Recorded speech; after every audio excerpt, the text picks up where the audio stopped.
bueno, ya sería la quinta sesión del curso de especialización en elecciones generales en perspectiva comparada. Respecto a la importancia de los organismos electorales, los invito nuevamente a que puedan encender sus cámaras, ¿no? Para que todos nos conozcamos, que el doctor Thompson pueda conocerlos, aunque ustedes también ya lo conocen. Voy a permitir hacer una breve presentación del doctor Thompson, que, como le mencionaba, no necesita presentación. El doctor José Thompson Jiménez es director del Centro de Asesoría y Promoción Electoral CAPEL del Instituto Interamericano de Derechos Humanos. El doctor Thompson, además, posee el título postlaureado en Derecho Internacional en la Universidad de Perugia, Italia, ¿no? En la especialidad de Derecho en Costa Rica. Sus ámbitos de interés son el derecho internacional, los derechos humanos, el derecho electoral.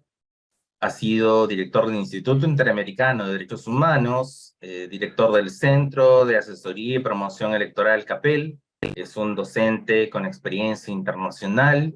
Cuenta con una diversidad de publicaciones de autoría propia y en coautoría. Es uno de los principales referentes académicos cuando hablamos de temas electorales, ¿no? Así que aprovechemos la oportunidad de nutrirnos, ¿no? de esta experiencia.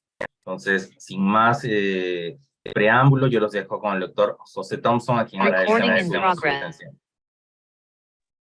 Muy bien, bueno, buenas tardes, buenas noches para todos y todas. Un gusto poder colaborar nuevamente con la Escuela del Jurado Nacional de Elecciones, con la cual he tenido una relación ya de mucho tiempo y que me alegra siempre poder estar en contacto con grupos de estudiantes que se vinculan por medio de sus diplomados y de sus otros programas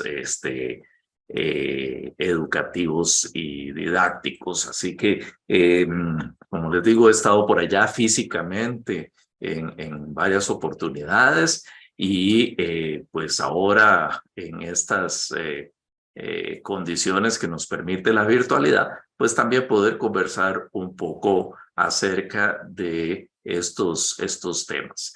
Y los temas de hoy tienen que ver un poco con lo que ustedes ya oyeron de esa presentación que hicieron de mí, que es la perspectiva de las cuestiones electorales como temas que están derivados de los derechos humanos.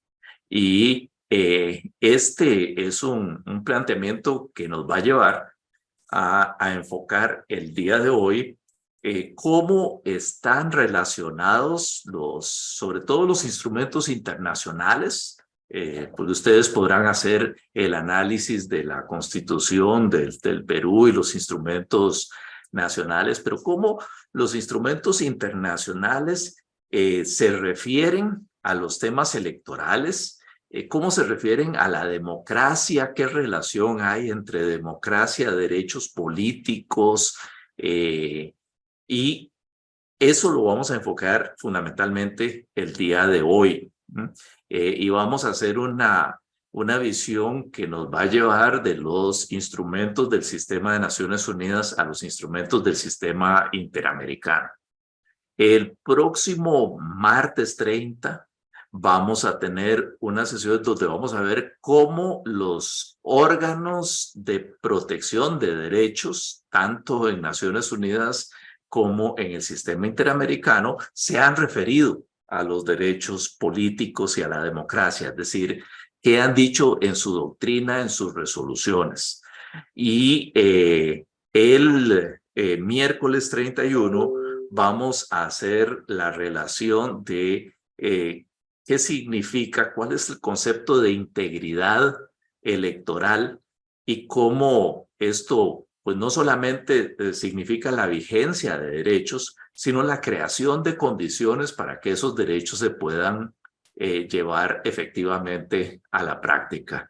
Entonces vamos a darnos cuenta que no se trata solamente del reconocimiento de derechos, sino también de la creación de condiciones, muchas de las cuales pueden ser, digamos, colaterales y consustanciales a la vigencia de derechos. Y ahí voy a pedir que nos dividamos en unos 6 grupos y que podamos también ustedes tomar cada grupo un principio de estos de integridad electoral y relacionarlo con lo que está en vigencia en el Perú y fundamentalmente con lo que hacen los organismos electorales, porque un poco la idea de todas estas sesiones académicas es analizar la relevancia de los organismos electorales para que haya democracia y para que haya vigencia de derechos en un contexto nacional determinado. Pero bueno, hoy vamos a enfatizar sobre todo cuáles son esos estándares internacionales. Y vamos a verlos en lo que tiene que ver con la los instrumentos, tanto los declarativos como los normativos, que se fueron dando en el marco del sistema de Naciones Unidas y en el sistema interamericano. Complementando la presentación que generosamente hicieron de mí, para quienes de ustedes con quien no haya tenido el gusto de compartir, que veo que es un grupo muy interesante, con algunas personalidades que me complace mucho que estén acá y que podamos intercambiar en estas sesiones. Bueno, pero decirles que soy alguien cercano al Perú, es decir, he podido ser veedor internacional en muchos procesos electorales por allá.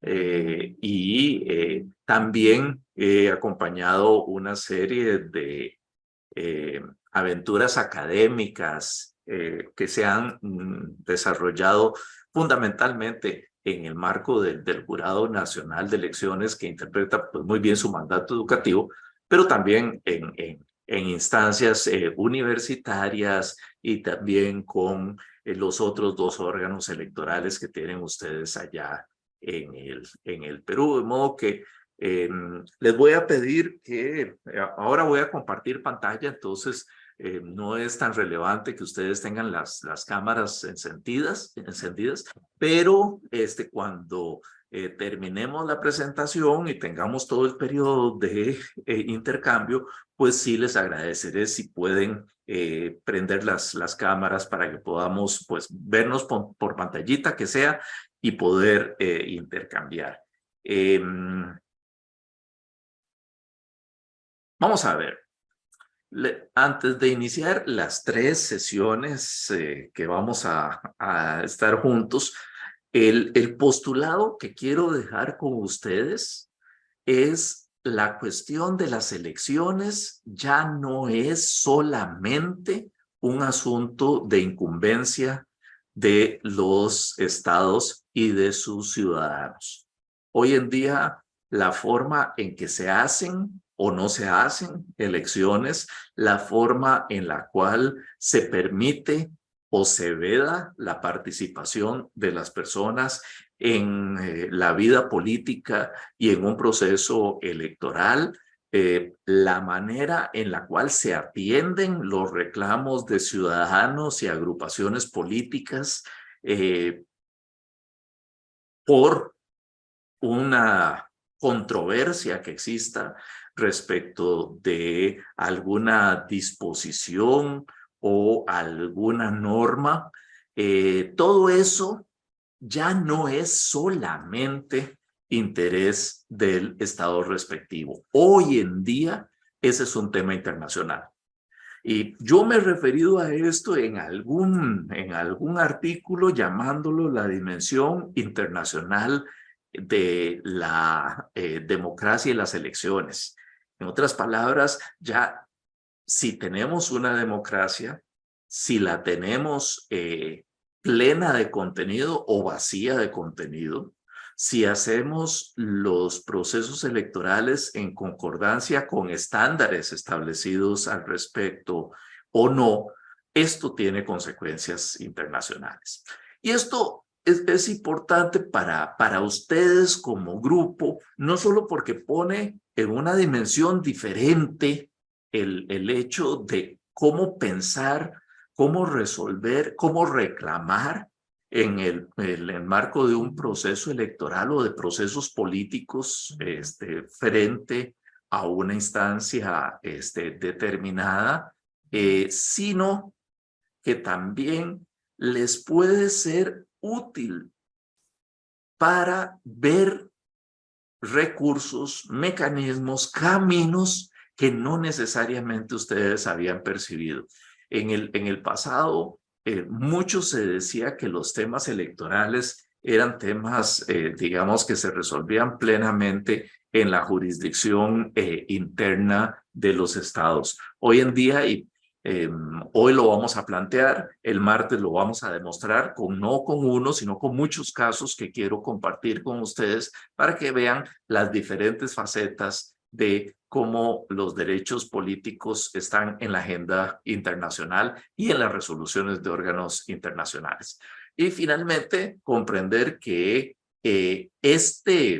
digamos, contexto internacional incide no solamente en la vigencia de derechos, sino que también en las condiciones que rodean un proceso electoral y las decisiones que se toman en torno a él. Entonces vamos a compartir pantalla para poder empezar la presentación con ustedes.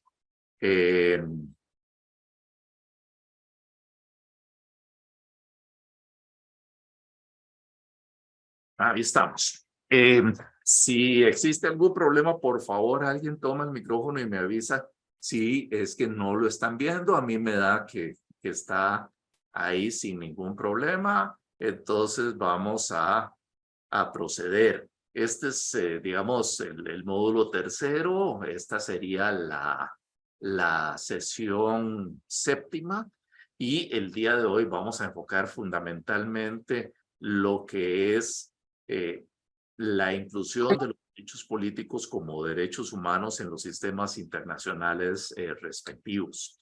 Entonces, vean, yo siempre hago una introducción en cuanto a la relación entre democracia y derechos humanos, porque creo, por cierto, me interrumpen por favor cuando gusten, basta con que alcen la mano por el comando respectivo y entonces podemos ver si es una interrogante, un comentario, digamos que podemos resolver en ese momento o si tenemos que postergarlo un poquito, pero siéntanse ustedes en libertad de levantar la mano cuando tengan interés o alguna inquietud.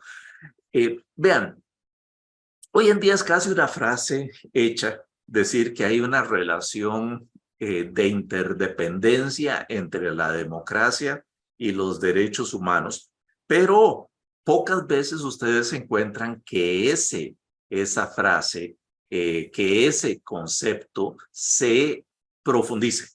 La mayor parte de las veces lo encontramos más como una frase hecha que como un postulado que luego se demuestra. Esa preocupación, pues yo la he tenido a lo largo de años y por eso también en algunas,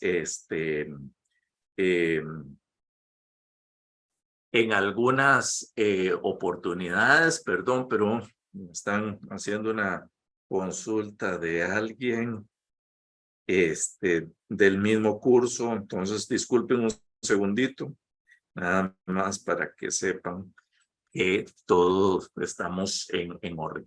Entonces, desde hace algún tiempo tuve la preocupación de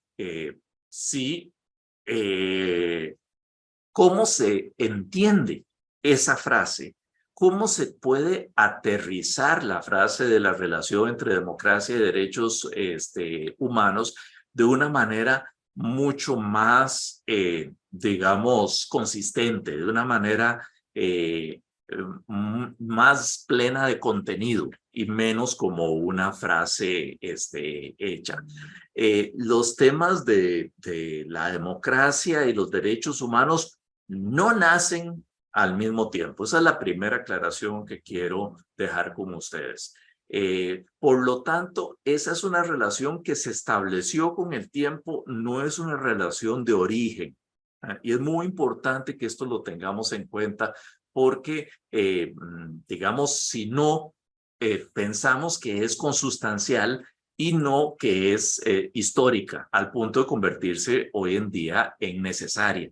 Pero en todo caso, vean ustedes que de la democracia empezamos a hablar en la practicada en las ciudades-estado griegas, sin perjuicio de que hayan existido otros ejercicios de democracia más o menos funcionales en otras partes del mundo, pero digo, vamos, la propia palabra democracia viene de vocablos griegos, demos pueblo, kratos poder, y bueno, sí, se practicó en esa época, pero era muy diferente de la democracia nuestra.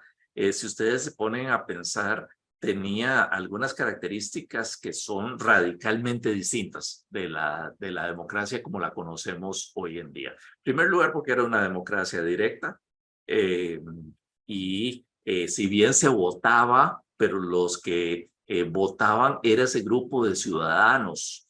Si tomamos, por ejemplo, la experiencia de Atenas, era un grupo relativamente pequeño de ciudadanos. De modo que eran democracias que funcionaban con exclusión. Las mujeres no eran ciudadanos, los esclavos evidentemente no eran ciudadanos, e incluso algunos nacidos en esa ciudad podían carecer de la condición de ciudadano si es que no tenían, por ejemplo, los medios para participar en los debates, porque piensen ustedes que esta democracia podía funcionar precisamente porque había esclavos que resolvían la mayor parte de los problemas de producción en un estado como estas ciudades-estado griegas. De tal manera que el origen de la democracia es muy importante, es muy significativo, pero también era una democracia que, por lo menos como la vemos hoy en día, era una democracia que no tenía vinculación con derechos universales. Era una democracia excluyente. Y por lo tanto, vean que haríamos mal en decir que el tema de la democracia y de los derechos de las personas nacieron al mismo tiempo. Sí se hablaba de derechos naturales también desde la época de los griegos, y ciertamente ustedes encuentran el tema de derechos naturales en muchas civilizaciones alrededor del mundo, y no solamente en las occidentales, en donde se decía que las personas, por su condición de tales, tenían el derecho a que se les protegieran determinados atributos. Esto se planteó como un tema más vinculado con la justicia que con la práctica política. Entonces, este es un tema que tuvo altos y bajos, fue más un tema filosófico durante siglos, que no permeó a una práctica política, ni tampoco llegó a consolidarse en el ejercicio del gobierno. En otras palabras, se habló desde siglos pasados acerca de cómo el ser humano debía tener el respeto de ciertos atributos. Variaba la lista de atributos, como ustedes comprenderán. Algunos decían que la libertad, otros decían que, por supuesto, la vida y las condiciones relativas a la vida. Otros hablaban del tema de la creación de condiciones de seguridad mínimas para que se pudieran reclamar derechos, pero bueno, eran temas que se planteaban más que todo en relación con la justicia, no con el régimen político, ni tampoco se trasladaron nunca a instituciones jurídicas, es decir, estas, digamos, escuelas que hablaron acerca de los derechos naturales del ser humano, no se tradujeron en mecanismos para que las personas pudieran reclamar sus derechos si les eran conculcados. Entonces, esto es muy importante tenerlo en cuenta para que ustedes vean que en realidad la conexión entre democracia, derechos de la persona, y ojo, no estamos hablando todavía de la discusión de quién era persona, porque muchos de estos debates acerca de los derechos naturales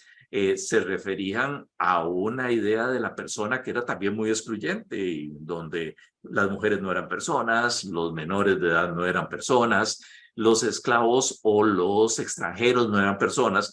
Entonces, como ustedes comprenderán, a lo largo de siglos, hasta que no llegamos al siglo XVII, esa conexión entre derechos de la persona y régimen político, y sobre todo un régimen democrático, no se establece. En realidad es con la escuela clásica del derecho natural, con sus distintos pensadores que ustedes pues recordarán, John Locke, que fue, digamos, el ideólogo esencial para la creación del parlamentarismo británico, Jean-Jacques Rousseau, que fue uno de los digamos, motores detrás de todo lo que fue la Revolución Francesa y el intento de establecer un régimen distinto a la monarquía en ese país. Thomas Hobbes,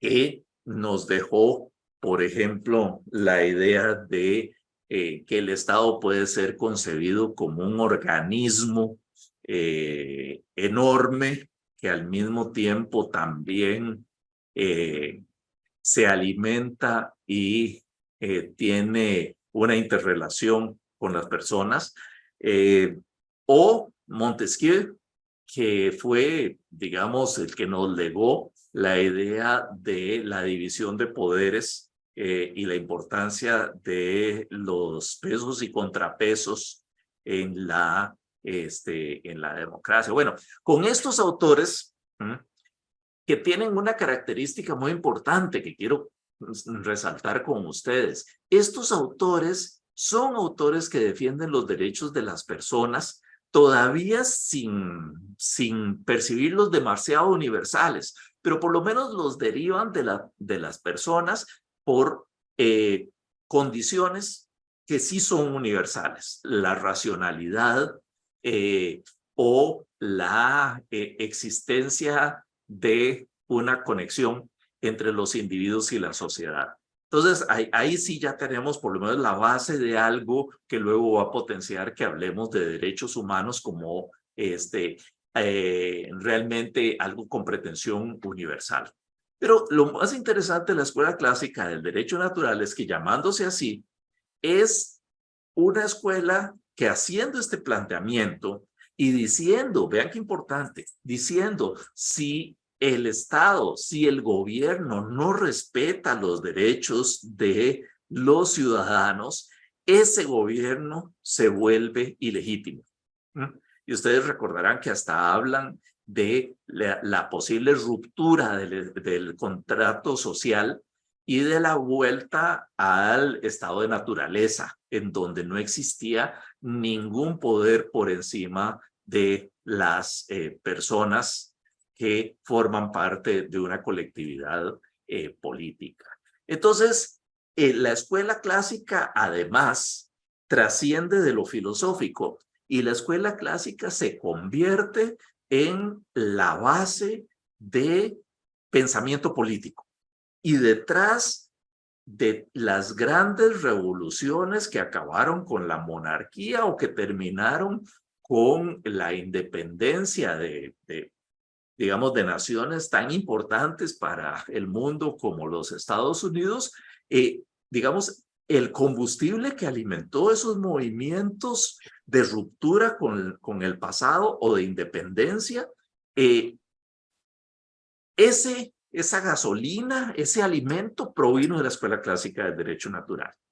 Entonces vean que es muy importante porque cuando ya se plantea que hay el derecho a vivir en un régimen democrático y que ese régimen democrático debe ser respetuoso de los derechos de las personas, empezamos a tener la conexión, ahora sí, entre democracia y derechos humanos. Porque incluso los derechos humanos, que en ese momento no se llamaban tales, se hablaba de derechos naturales, derechos de las personas, pero lo cierto es que se vuelven hasta un factor de legitimidad del gobierno. Y eso es muy, muy importante para considerarlo, porque le dan a los derechos de la persona, después de derechos humanos, un enorme poder de consolidar o restar valor a un gobierno determinado. Y esto es particularmente relevante para lo que vamos a hablar. Y aquí les pongo pues los datos más concretos. La escuela clásica se vierte claramente en instrumentos tan importantes como la Declaración de Virginia de 1776. Es el primer intento de una constitución en el mundo y tiene una enorme influencia en lo que serían todos los movimientos en pro de la independencia en nuestros países, en América Latina, que digamos se inspiraron abiertamente en ella. Bueno, la Declaración de Virginia expresamente tiene un capítulo sobre derechos individuales. Vean ustedes los que incluye: la vida, la libertad, la propiedad, la búsqueda de la felicidad, dice la Declaración de Virginia, y la seguridad. Y de una vez la contundente frase que luego pues profundizaríamos y practicaríamos, de que todo poder reside en el pueblo, frase que es la base del concepto de soberanía popular.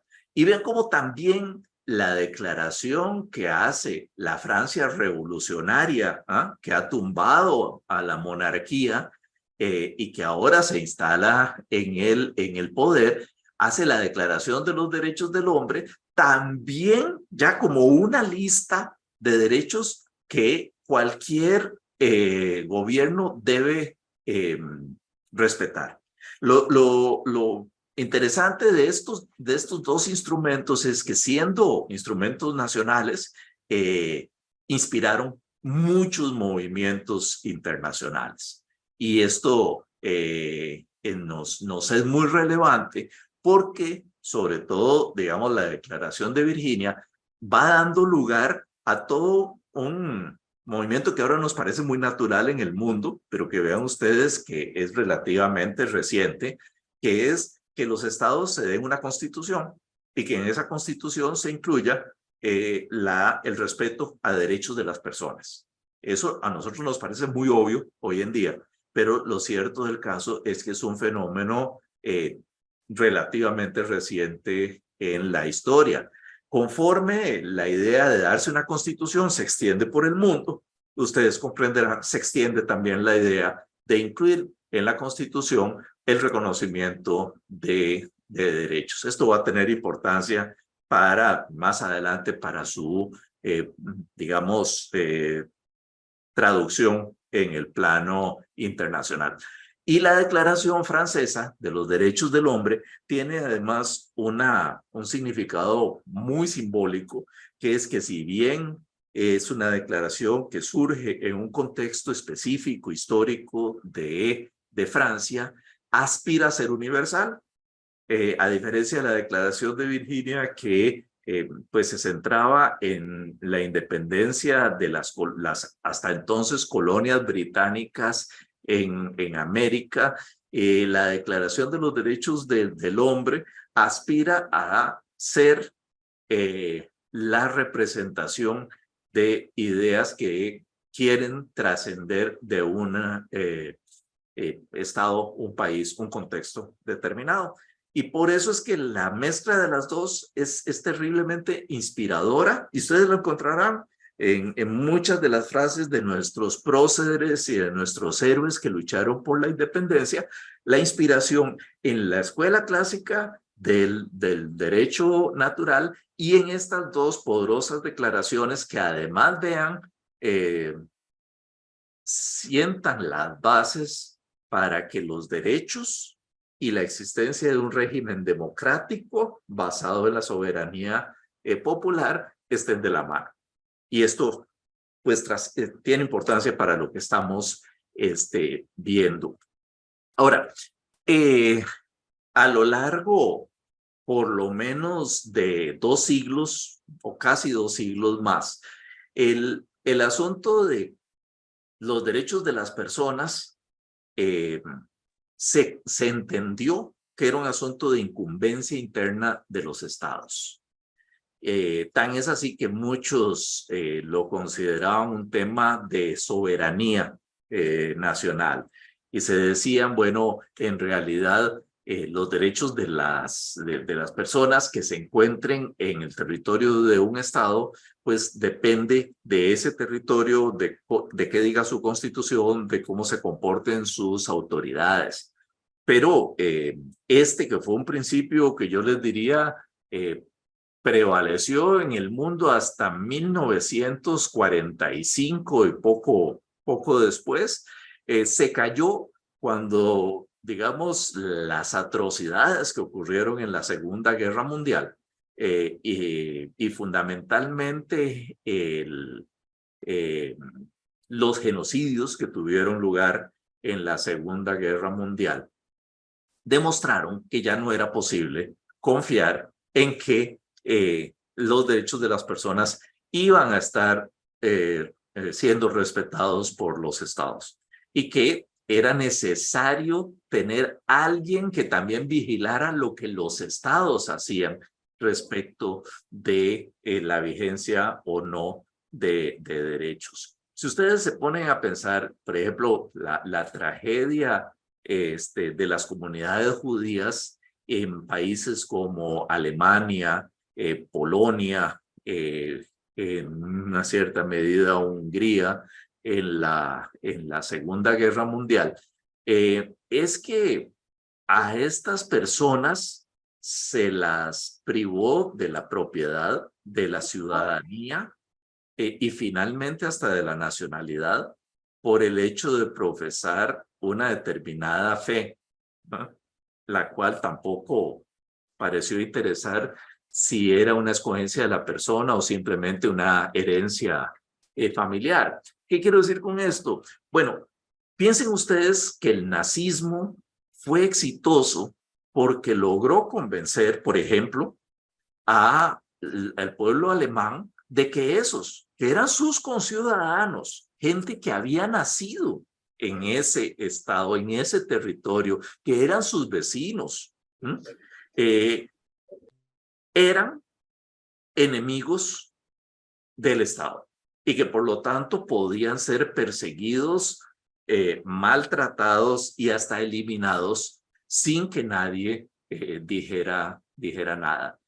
Dicen que el primer gran éxito del nazismo fue precisamente separar a este grupo de personas de sus conciudadanos y que los conciudadanos consideraran que existía alguna razón para que esto pudiera ser así. Imagínense si el día de mañana alguien sencillamente porque nacimos en una provincia o un departamento determinado dice que, bueno, todos los que nacimos ahí no tenemos derechos y no podemos ser propietarios en el resto del estado y pueden encarcelarnos y hasta justiciarnos sin ninguna otra justificación. Eh, Hoy en día eso ya no podría ser un asunto tan libre, porque evidentemente eso se pudo hacer en la Alemania nazi y se pudo hacer en tantos otros lugares en donde sucedieron genocidios, porque no es solo el Holocausto, hay varias situaciones que sucedieron en el marco de la Segunda Guerra Mundial. Pero lo cierto del caso es que la gente decía, es que no podemos hacer nada al respecto por muy perverso que sea ese régimen, porque lo que le pase a las personas depende de su estado.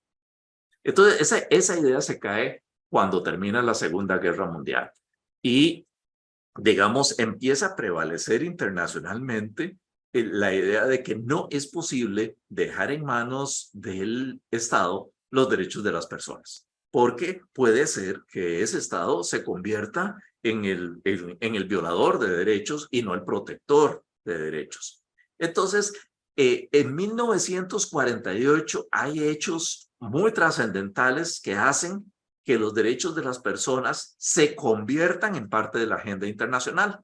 Y es cuando se producen los primeros instrumentos en esta materia. Y vamos a verlos enseguida. Pero vean que entonces el cambio es muy radical porque es de decir, bueno, este es un tema de incumbencia interna de los estados, a decir, no, este es un tema internacional. No importa cómo se le plantee, es un tema de la agenda internacional y afecta intereses internacionales. Inicialmente, esto se reflejó solo en instrumentos declarativos. ¿Qué quiero decir con esto? Bueno, inicialmente no hubo el interés de adoptar tratados obligatorios que vincularan a los estados, pero sí se produjeron en 1948 mismo ya la Declaración Americana de los Derechos y Deberes del Hombre y la Declaración Universal de Derechos Humanos, lo cual ilustra toda una, digamos, corriente que va internacionalizando la cuestión de los derechos de las personas. Y esto, digamos, inicialmente se pensó que iba a quedar nada más en una posición general de los estados, pero no, la sociedad civil, las personas influyentes empezaron a pedir que esto se transformara en algo más que en una declaración. Y en 1950, o sea, 2 años más tarde, ya se crea el primero de los sistemas internacionales de protección de derechos humanos, el sistema europeo.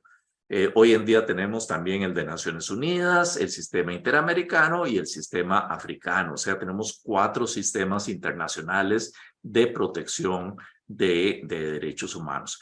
¿Y en qué se diferencia un sistema internacional de esas declaraciones que estábamos mencionando antes? Bueno, que tiene por lo menos 3 elementos o rasgos distintivos, que incluye una lista de derechos, que crea o refiere a uno o varios.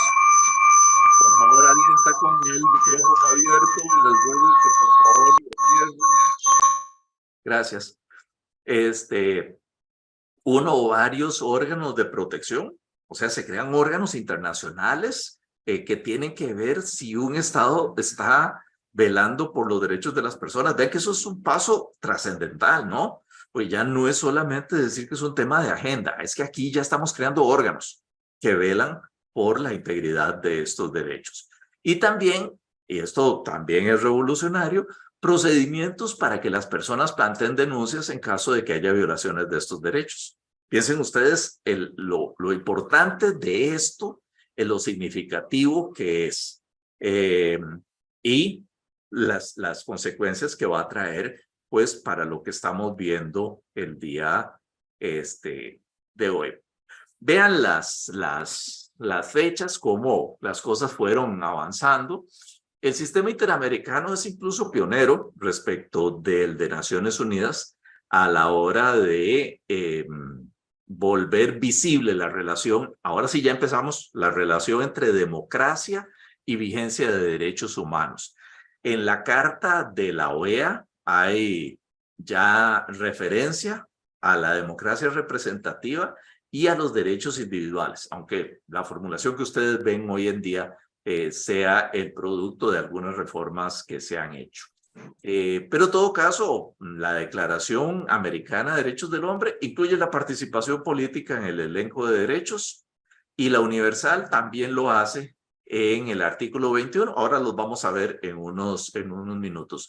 En la actualidad, esto lo dejo como una premisa en este momento, lo vamos a demostrar.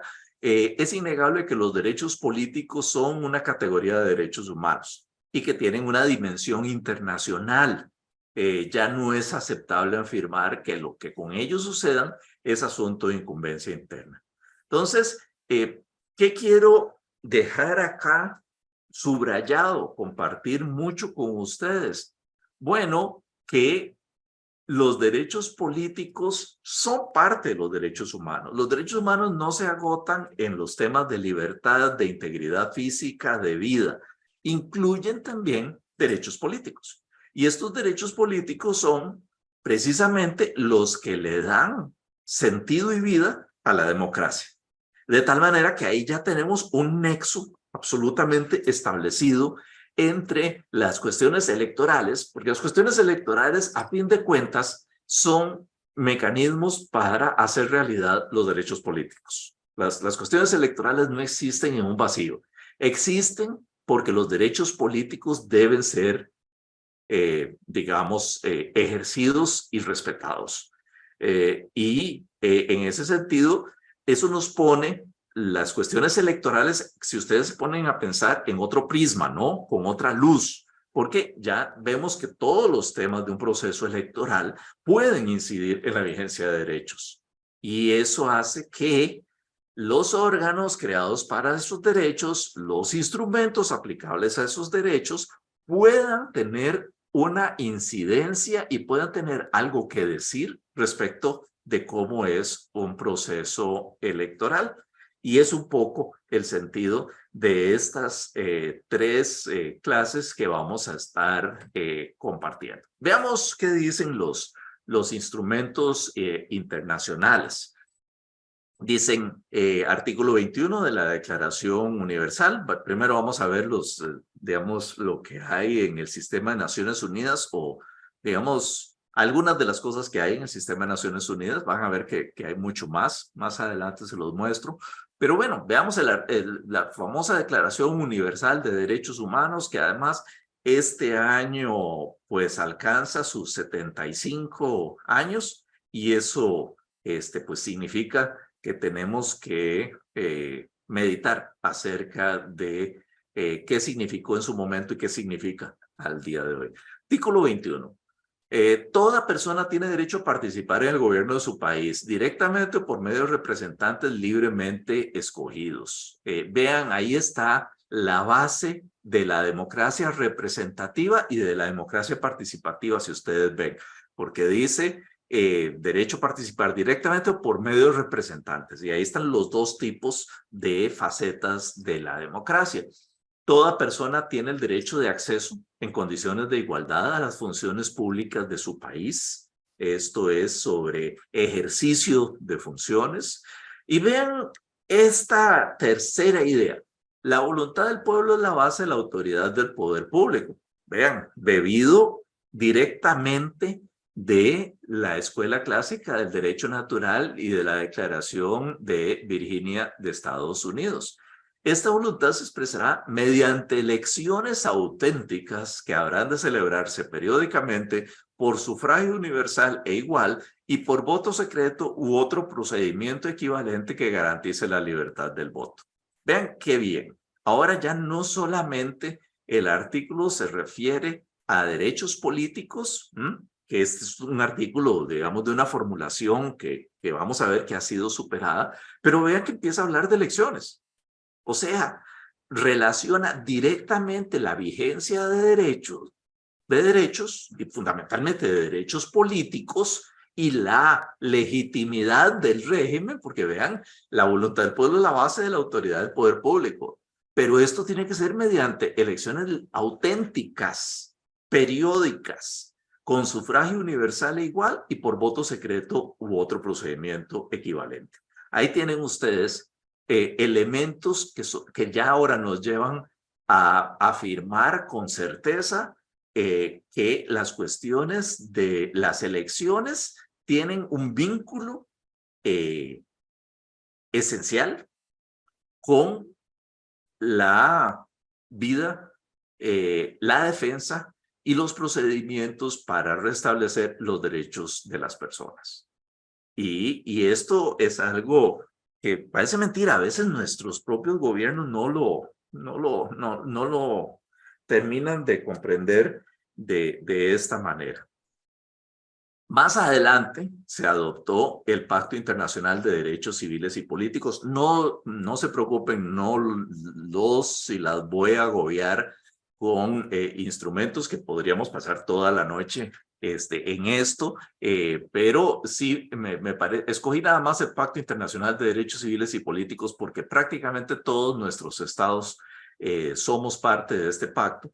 Y entonces es aplicable a nosotros. Y van a ver ustedes que aquí se refina, estamos hablando de 1966, o sea, casi 20 años después de la Declaración Universal. Este es también en el seno de Naciones Unidas, pero se refina el lenguaje. Artículo 25. Todos los ciudadanos gozarán sin ninguna de las distinciones mencionadas en el artículo 2, que se refiere a la discriminación, y sin restricciones indebidas de los siguientes derechos y oportunidades. Para analizarlo más adelante, subrayo, vean que ya no solo habla de derechos, sino de oportunidades. Esto nos va a dar material para conversar ahora después. A, participar en la dirección de los asuntos públicos directamente o por medio de representantes libremente elegidos. De nuevo, la idea de democracia participativa o representativa.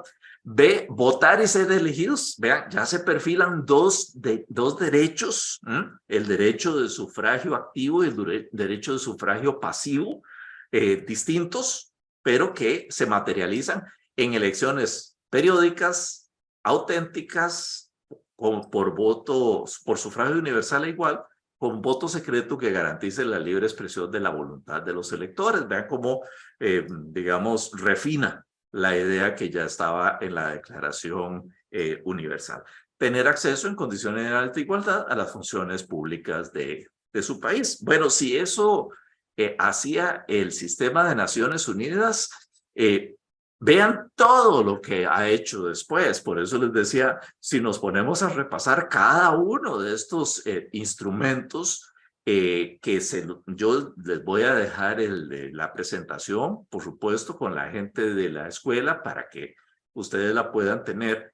Vean la cantidad de relaciones que uno puede establecer entre diferentes pactos, convenciones, declaraciones que se han hecho en el seno de Naciones Unidas y la cuestión de los derechos políticos o referencias a la vigencia de la democracia. Es impresionante. Es impresionante porque si ustedes se dan cuenta, ya significa crear, piensen que estos instrumentos internacionales van formando una suerte de conglomerado, lo que algunos llaman corpus juris o un conglomerado normativo internacional muy fuerte en donde, por supuesto, a pesar de que algunos estados y algunos dirigentes no lo comprendan así,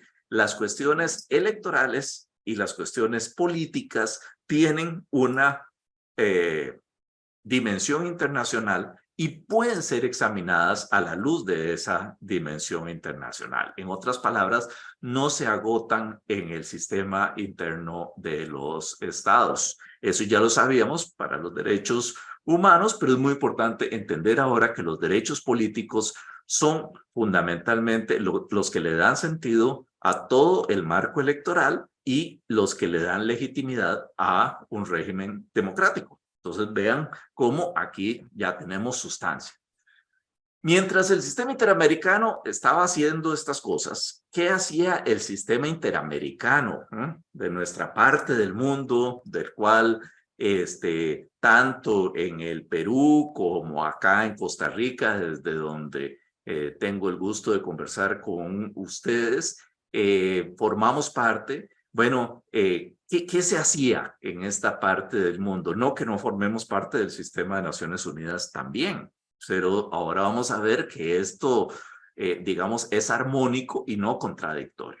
Y ya la Declaración Americana, como lo habíamos insinuado antes, en el artículo 20 dice: toda persona legalmente capacitada tiene el derecho de tomar parte en el gobierno de su país directamente o por medio de sus representantes y de participar en las elecciones populares que serán de voto secreto, genuinas, periódicas y libres. Aquí se usa el adjetivo genuinas. Vamos a ver que este adjetivo fue posteriormente, progresivamente, reemplazado por el de elecciones auténticas. Y vamos a hablar un poquito de qué es eso.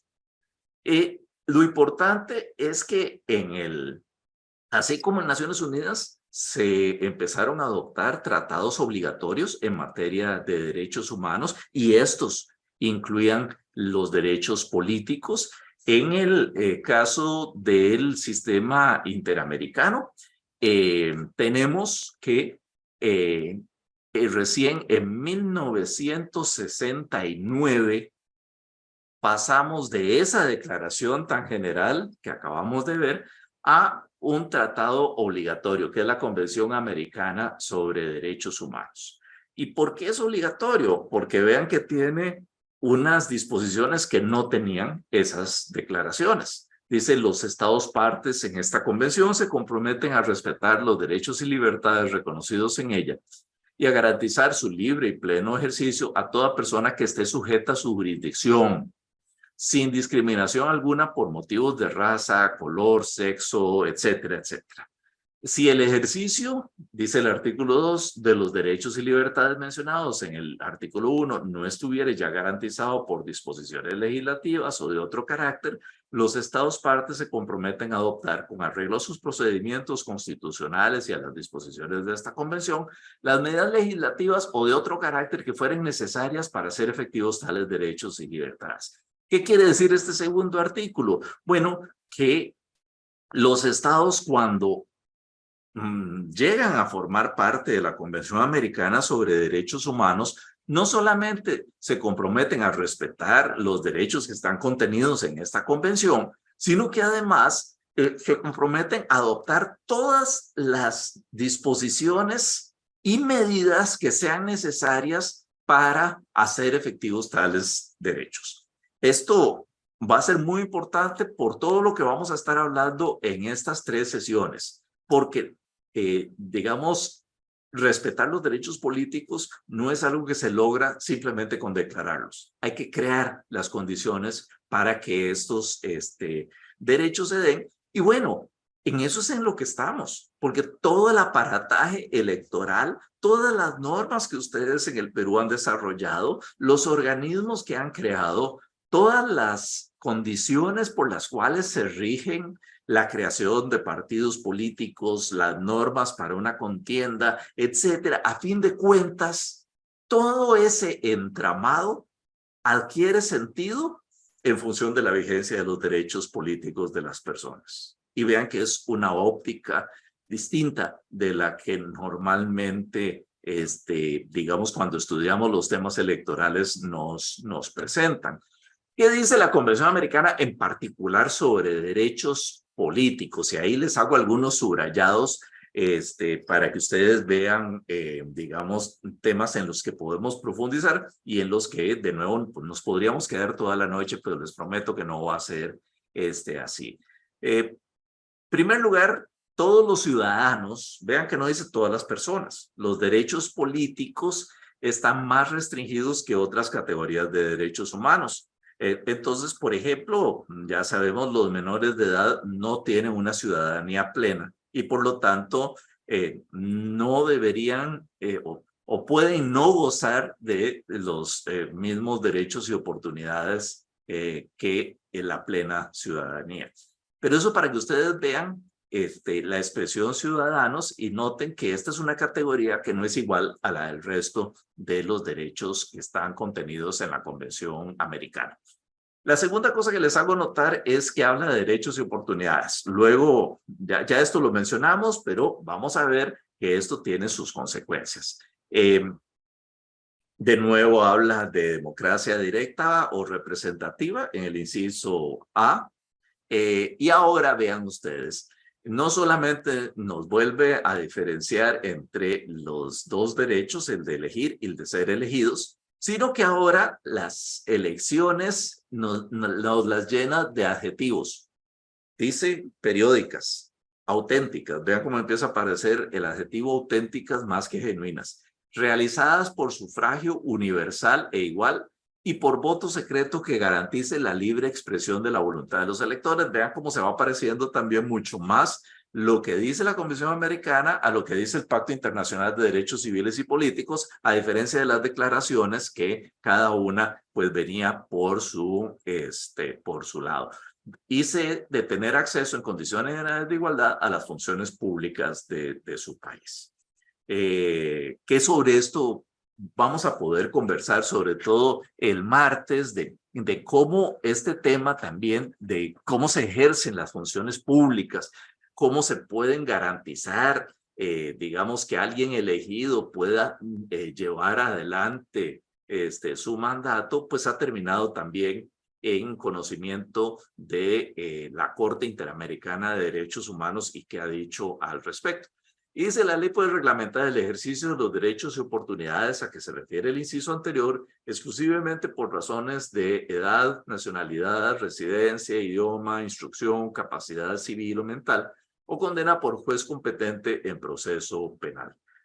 Vean que son muchas las hipótesis por las cuales se puede restringir derechos, pero también luego vamos a ver que la labor de los órganos del sistema ha hecho que esta lista se tenga que leer restrictivamente y no ampliamente. Y eso es muy importante para efecto de que ustedes puedan el día de mañana reclamar un derecho político o resolver como jueces y juezas que tienen que restaurar derechos de personas, tenerlo esto presente.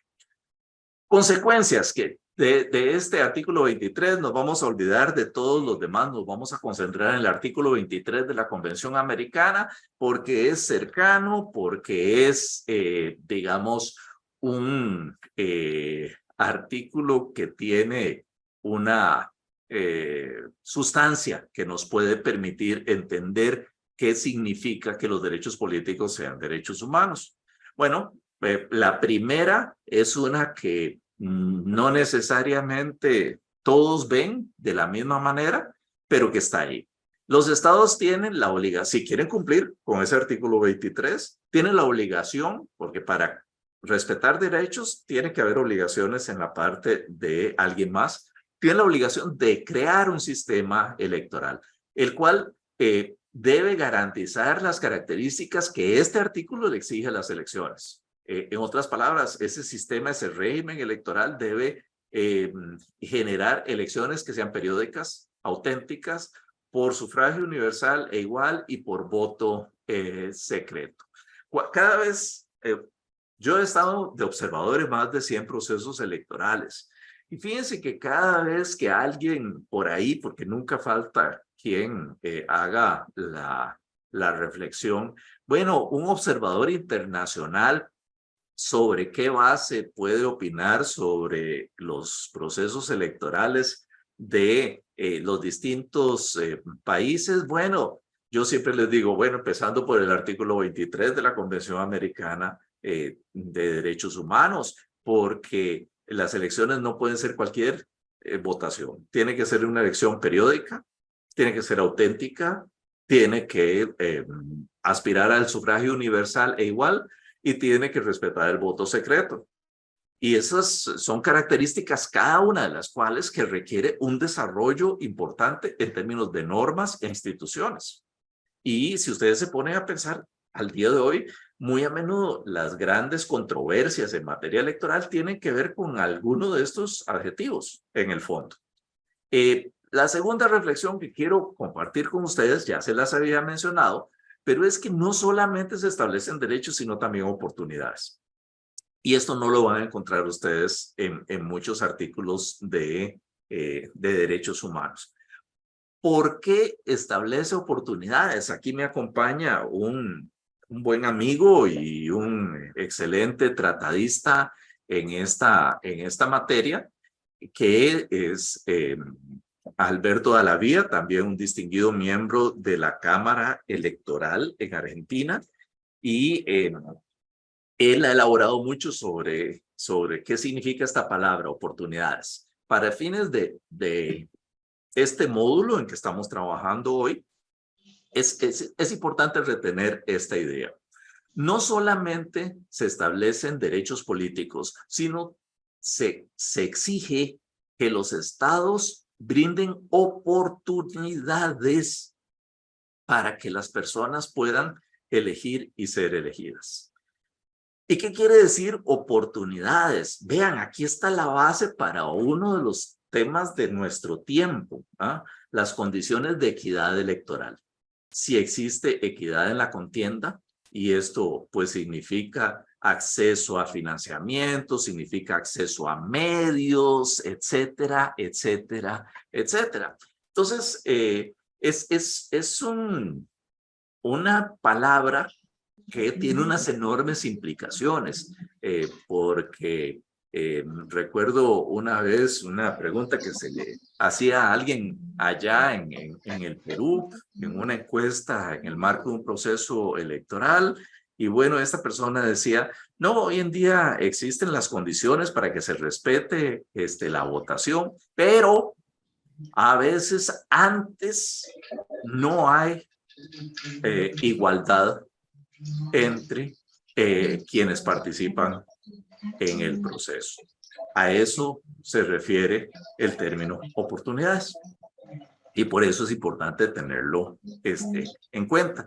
Como les dije, hay una lista de restricciones más amplia que la que encuentran en otras categorías de derechos. Entonces, bueno, si las elecciones deben ser todo esto, periódicas, auténticas, con sufragio universal, con voto secreto, ¿qué significa?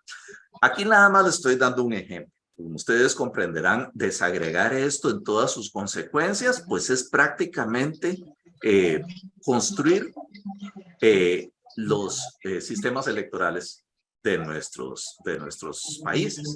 Pero bueno, vamos a hacer nada más una reflexión al respecto. Las elecciones deben ser periódicas, lo que exige una temporalidad previamente determinada. En otras palabras, que las elecciones, alguien está con el micrófono abierto, por favor. Gracias. Las elecciones tienen que tener unas reglas temporales que estén definidas por anticipado. Ustedes verán que en América Latina eso incluso se ha plasmado en nuestras constituciones. Nuestras constituciones dicen cuándo deben ser realizadas las elecciones. Y eso es para que pues alguien no se instale en el poder y nunca vuelva a haber elecciones en ese régimen. En otras palabras, tiene que haber una periodicidad de los procesos electorales. Y esto ha llevado a la Corte Interamericana a examinarlo, digamos, a raíz de una consulta que se le hizo sobre el Instituto de la Reelección Indefinida en América Latina. Hablaremos de eso el próximo martes cuando veamos resoluciones de los órganos del sistema. Auténticas. Vean, este es quizá el adjetivo que hace más a la esencia de una elección. Una elección para ser tal tiene que ser auténtica. ¿Qué quiere decir auténtica? Ahí les estoy poniendo, digamos, una frase que simplifica, pero ustedes saben aquello que se dice, una elección es correcta si existe certeza acerca de las reglas del juego, de las normas en vigencia, e incertidumbre objetiva acerca del resultado. Porque si ya por anticipado sabemos quién gana, y eso no puede ser modificado por la campaña ni por lo que haga nadie más, esa elección no es auténtica.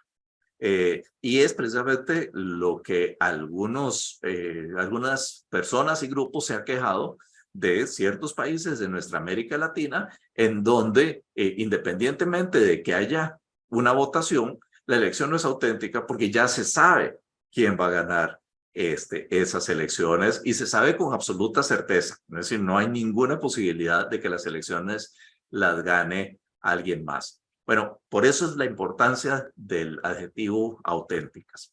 Con sufragio universal, ven qué importante. Esto es lo que nos ha llevado al concepto de universalización del sufragio, y esto es lo que consiguieron las mujeres en su momento cuando no eran ciudadanas y llegaron a hacerlo. Esto es lo que consiguieron una cantidad de nuestra riqueza étnica que fue postergada porque no se le daba la condición de ciudadanía que hoy en día la tiene.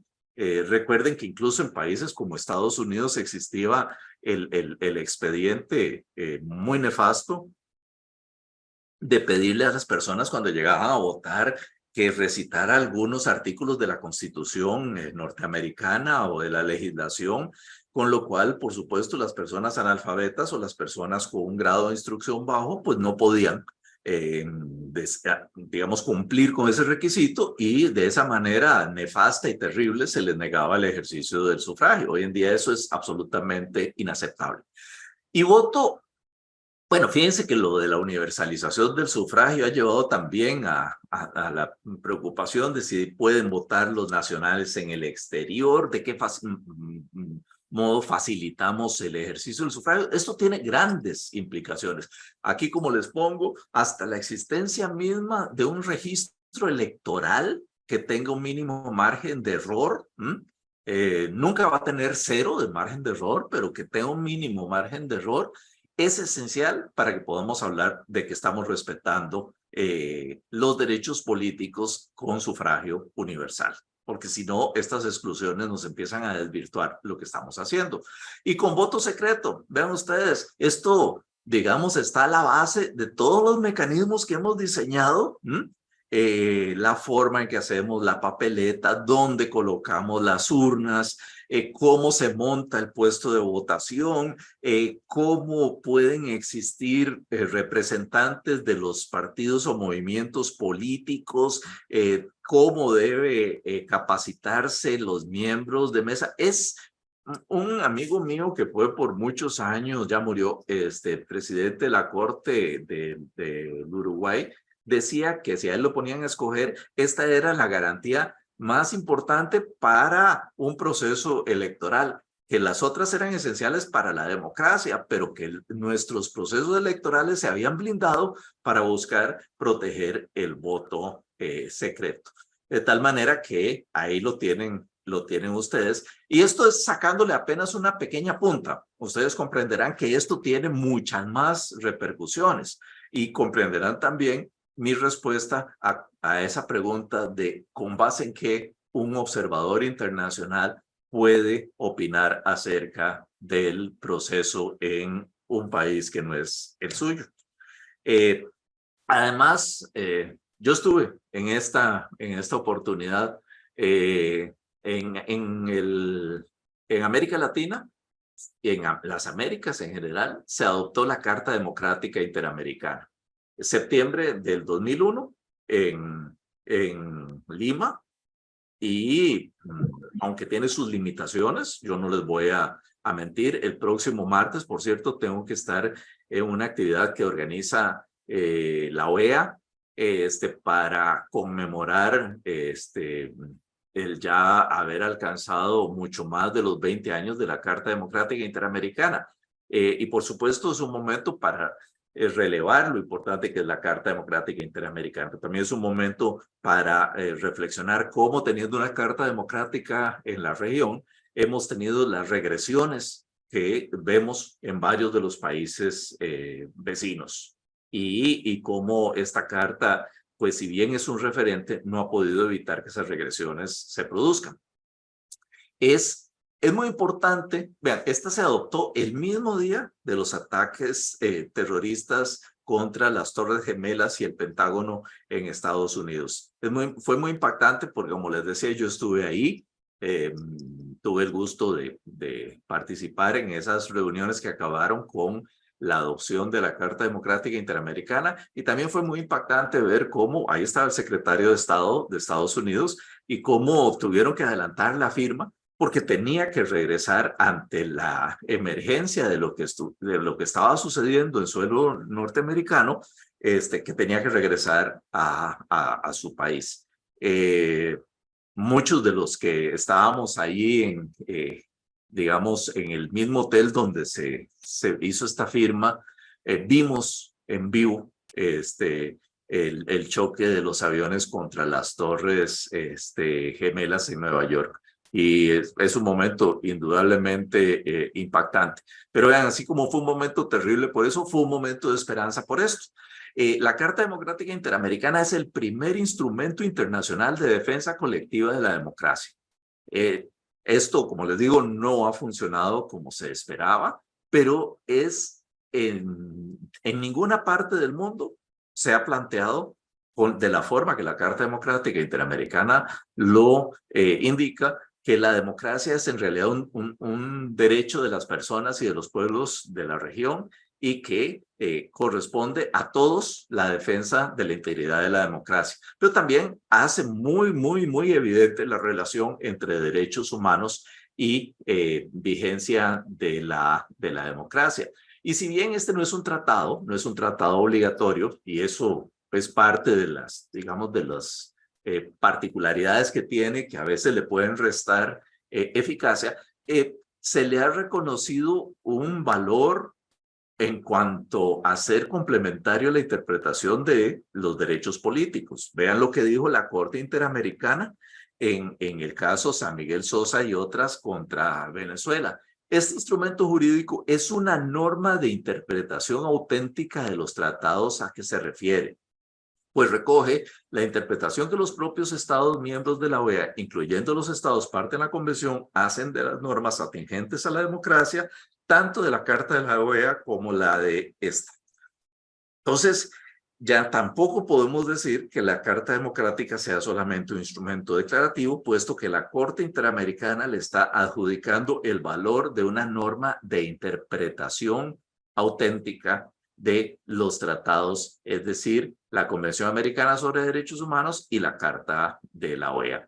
De hecho, fue aplicada a Honduras en el 2009 con el golpe de Estado que hubo en ese país, pero lo cierto del caso es que no logró la reinstalación del presidente depuesto, Manuel Zelaya, en Honduras. Y bueno, ya como ustedes recordarán, en el Perú había habido situaciones en donde la OEA no tuvo una reacción ante una situación que ponía en entredicho la vigencia del régimen democrático, como lo que ustedes vivieron en el Perú con aquella disolución que se hizo del cuerpo legislativo por parte del entonces presidente.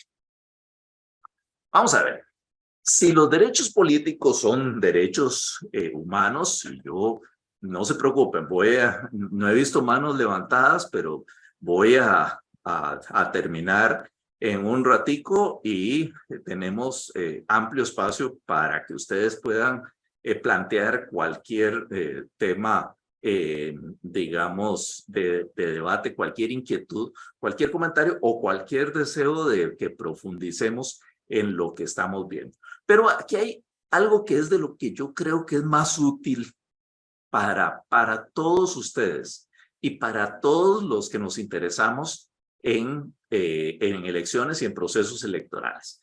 Que si los derechos políticos son una categoría de derechos humanos, que lo son, eso significa que para ellos se aplican las normas de fondo y los principios interpretativos de los derechos humanos. Normas de fondo, ¿cuáles? Por ejemplo, el principio de no discriminación. Entonces, ya no se trata solamente de los derechos políticos en sí, sino su relación con otros derechos humanos. ¿Cuáles normas de fondo? La libertad de expresión. Porque si ustedes no tienen libertad de expresión en un sistema, ustedes no van a tener vigencia de la democracia ni van a tener vigencia plena de los derechos políticos. Principios interpretativos. Bueno, aquí tengo que ser un poco más técnico, pero por ejemplo, en materia de derechos humanos se ha desarrollado el principio de que si hay que interpretar una norma, esa interpretación debe ser ampliativa y no restrictiva. O sea, de todas las interpretaciones que ustedes puedan hacer de una norma en un caso de derechos humanos, hay que escoger aquella que aumenta más la aplicación del derecho y no que lo restringe. Esta es una cosa muy importante. Piénsenlo en materia electoral, en donde a veces esto no se respeta y se ve, por ejemplo, los requisitos para la inscripción de candidaturas o de movimientos como, digamos, temas de derecho administrativo y no como un camino para la vigencia de derechos políticos. Segundo, los recursos internos previstos para su defensa. Quiere decir que los temas electorales podrían ser llevados a recursos internos previstos para derechos humanos. Pero vean, digamos, la cereza en el pastel es esta última, los procedimientos internacionales. En el caso de América Latina, pues por supuesto Naciones Unidas, pero los órganos que tenemos aquí en el sistema, la Comisión y la Corte Interamericana de Derechos Humanos. O sea, que lo que resolvamos, lo que veamos y lo que se disponga en un proceso electoral puede terminar o en la vigencia de derechos políticos, puede terminar en los procedimientos internacionales. Vean que esto abre unas posibilidades para ustedes en el litigio, para ustedes como juzgadores, para la defensa de la integridad de los derechos de las personas, de los partidos políticos, de los funcionarios electos, tremenda, tremenda. Y el martes vamos a poder evidenciar que esto no es además una teoría que yo vengo a ofrecerles, sino que les vengo a traer una colección importante de resoluciones del sistema interamericano en donde se ha referido a los derechos políticos o les ha terminado de dar sentido. Entonces vean todo el razonamiento que llevamos un poco culmina, remata en esto. Si los derechos políticos son derechos humanos, esto significa que también todo el mundo diseñado para el respeto y la protección de derechos humanos es aplicable a los derechos políticos y a la mayoría de lo que entendemos como régimen electoral y sistema electoral en un país determinado. Y esto, como les digo, no siempre la gente lo ve con ese nivel de claridad. Y ya vamos concluyendo la parte expositiva para que podamos entrar en las preguntas y en los comentarios, en las intervenciones de ustedes que evidentemente tienen enorme importancia para estas sesiones académicas. Entonces, ¿se acuerdan al principio que yo les decía, bueno, a mí me ha preocupado que se use como una frase hecha, que hay una relación indisoluble entre democracia y derechos humanos, pero que no se le explore a profundidad? Entonces, aquí les pongo algunos elementos que cada uno de ellos puede ser, por supuesto, profundizado, en donde esa relación se evidencia, ¿no? En primer lugar, La democracia es la concreción del ejercicio de derechos humanos, lo que algunos autores llaman legitimidad de origen. En otras palabras, para que hablemos de un régimen democrático, ese régimen tiene que haber llegado por el ejercicio del voto y tiene que haber ese ejercicio del voto haberse dado en un proceso electoral revestido de las condiciones para que pueda ser considerado legítimo.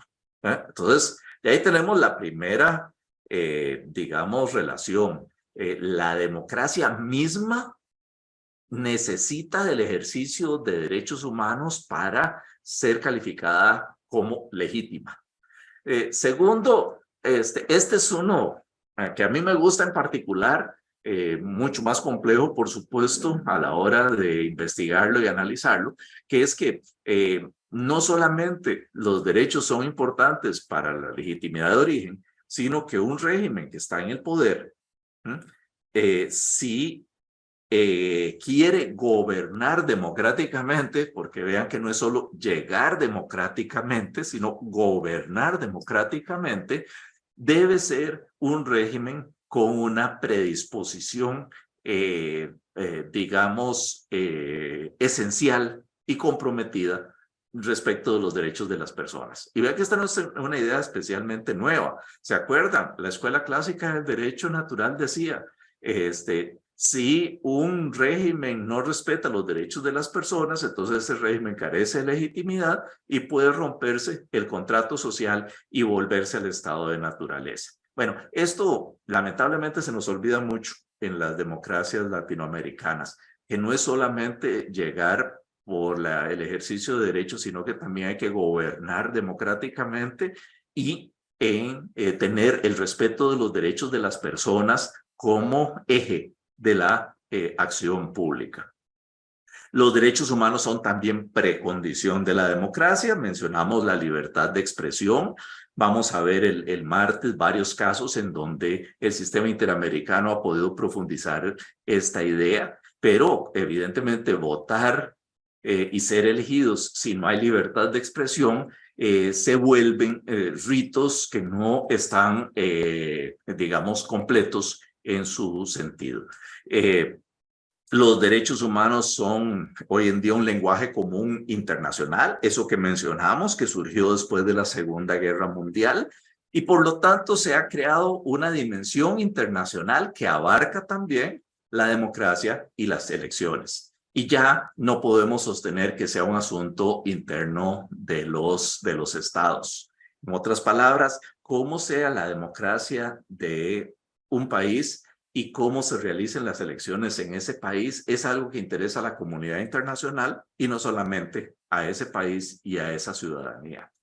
La relación derechos humanos, democracia en la dinámica electoral conoce muchas facetas, pero piensen ustedes en lo que significa aplicar correctamente el principio de no discriminación.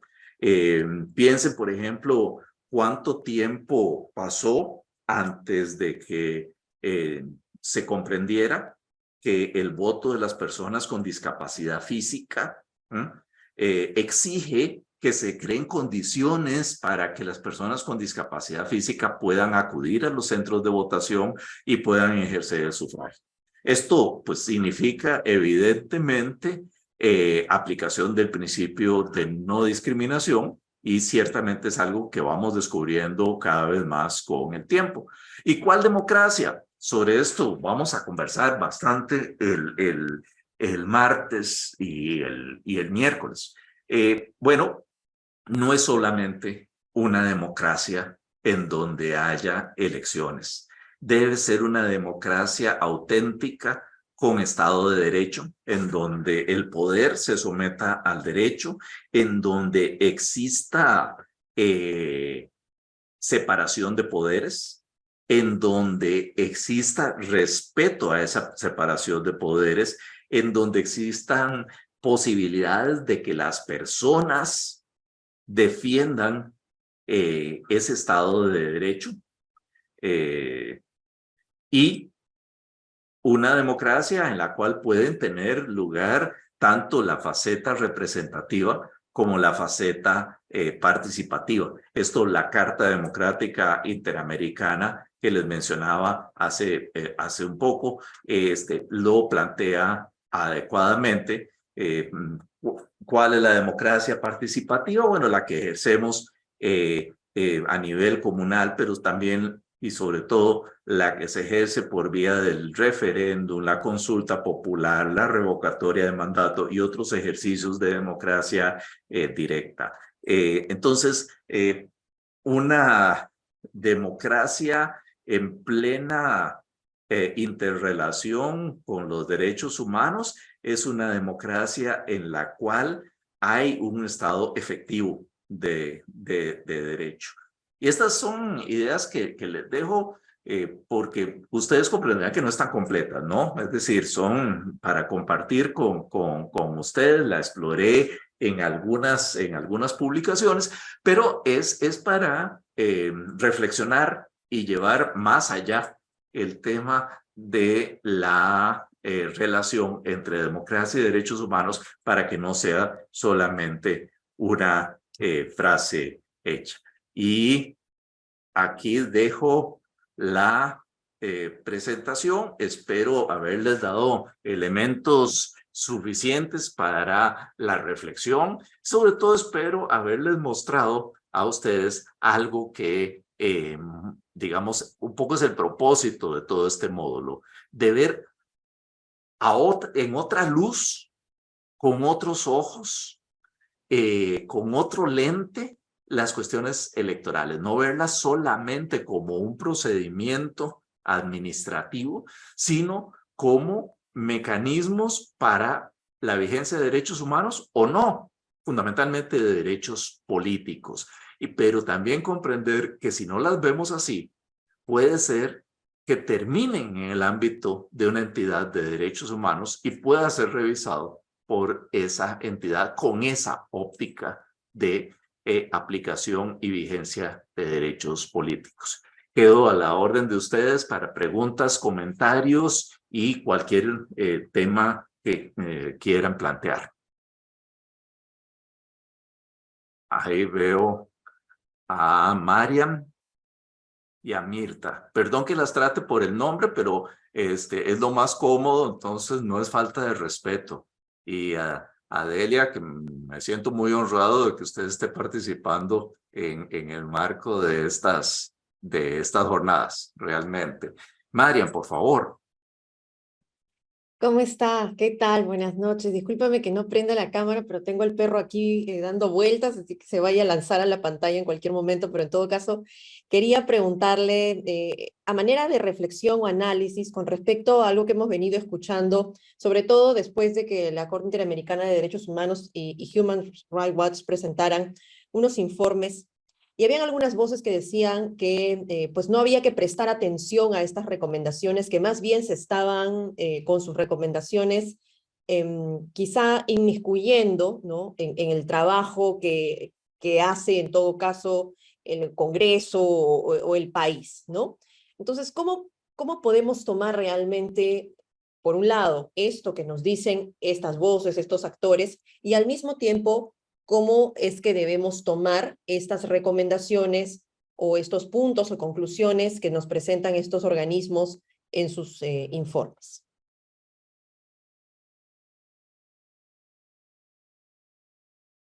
Perdón, me puse en mute y no me oyeron. Gracias, muy pertinente y creo que nos da material. Voy a recibir, si les parece, 3 preguntas y luego trato de hacer una devolución y luego si siguen las preguntas no hay ningún problema. ¿Quién Profesor, seguía en la lista? Mirta Carolina, Bueno, Mirta, por favor. desde Perú. Okay. Profesor Thompson, felicitarle por su conferencia y quisiera ver su opinión referente a cómo tener en forma así unida lo que serían los conceptos de democracia, derechos humanos y paz. Le comento esto porque, bueno, como miembro de la comunidad universitaria sanmarquina de la Universidad Mayor de San Marcos, la decana de América, realmente es un año muy especial porque efectivamente se cumplen los 75 años de la Declaración Universal de los Derechos Humanos y también los 35 años que se inició la unidad de posgrado en Derecho en mi facultad. Y estamos haciendo una serie de actividades, pero uniendo lo que es paz. Más aún porque la Declaración Universal, en el contexto que se dio, guerras mundiales, lo que estamos pasando ahora con Ucrania, en mi país, también todo ese escenario donde incluso ya una revista nos califica, ¿no? La revista Economics, ya no como incluso una democracia imperfecta, sino como un régimen híbrido. Entonces, me gustaría mucho ver su opinión. Democracia, derechos humanos y paz también. Gracias, profesor. Gracias a usted. Delia, por favor. Sí, doctor, encantada de recibirlo en nuestro país, en esta oportunidad académica.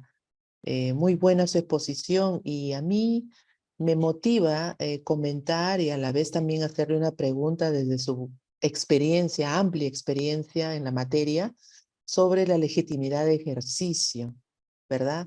La vigencia de los derechos humanos durante ya el gobierno instaurado, durante ese ejercicio gubernamental de los funcionarios que dirigen los destinos de nuestro país o de nuestros países latinoamericanos.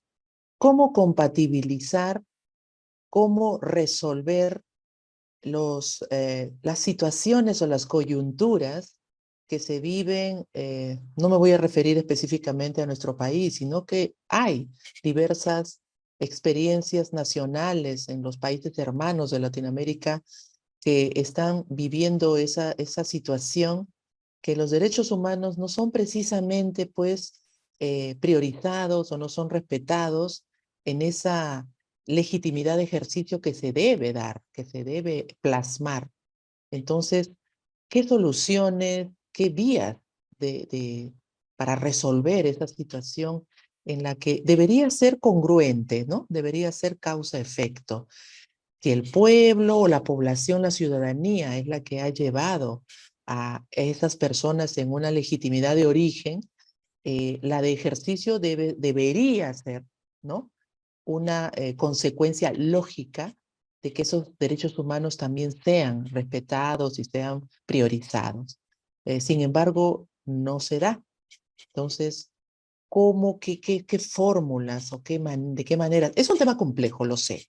Y tal vez en 1 o 2 minutos no pueda usted, no sé, pero apelo a su gran experiencia, doctor, profesor, para que nos pueda de pronto alcanzar algunas fórmulas que puedan ayudar a nuestros países a tener esa necesaria compatibilización, homogenización de los derechos humanos con esta democracia y la legitimidad eh, funcional o subsecuente, ¿no?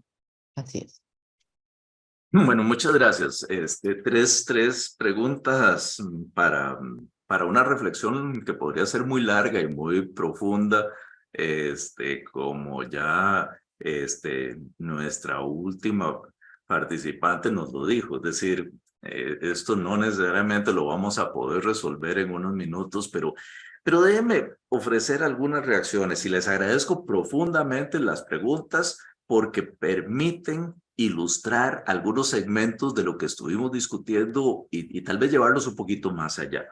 Con respecto a la primera, si las recomendaciones de órganos internacionales, ¿cómo tomarlas? Que si no son actos de intromisión en los asuntos internos de un Estado. No, no lo son. Siempre que esas recomendaciones sean formuladas de buena fe, ¿no?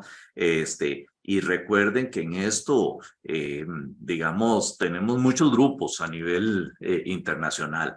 Yo a los que les presto particular atención es a aquellos que son entidades internacionales reconocidas, dependencias de Naciones Unidas, como los comités, llamados que hagan los relatores de Naciones Unidas sobre temas específicos, lo que diga la Comisión Interamericana de Derechos Humanos, lo que diga la Corte Interamericana.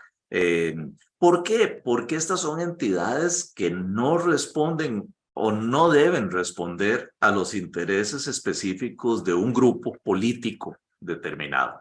Y entonces, mientras se comporten así, las recomendaciones que hagan respecto de cómo debe ser nuestro régimen electoral, de cómo debe ser nuestra legislación, de qué cambios debemos hacer para, digamos, perfeccionar las elecciones. Vean, como observador internacional, yo repito mucho una frase que es: no hay sistema electoral perfecto, todo sistema electoral es perfectible.